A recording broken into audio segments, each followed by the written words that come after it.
দরুদ এত বড় ইবাদত, একবার দরুদ পড়লে আল্লাহ তাআলা 10টা রহমত দেন, 10টা গুনাহ মাফ করেন, 10টা মর্যাদা বাড়িয়ে দেন।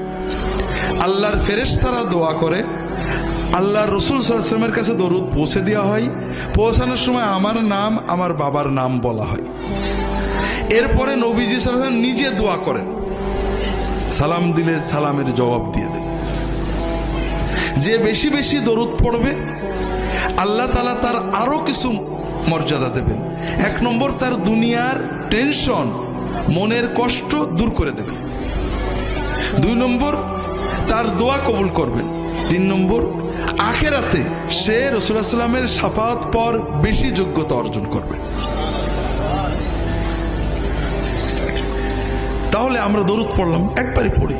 এখন কথা হলো কোন দরুদ পড়ব, ঠিক না?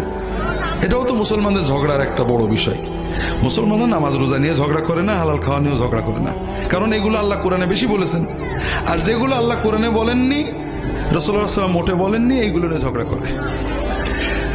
দরুদ আল্লাহর ইবাদত, ঠিক না ভাই? তবে এটা আল্লাহর কাছে চাওয়া। আপনি যদি না পারেন এমনি বলেন আল্লাহুম্মা সাল্লি আলা মুহাম্মদ, এটাও দরুদ। আল্লাহুম্মা সাল্লি আলা মুহাম্মাদিন ওয়া আলিহি ওয়া সাল্লিম, এটাও দরুদ।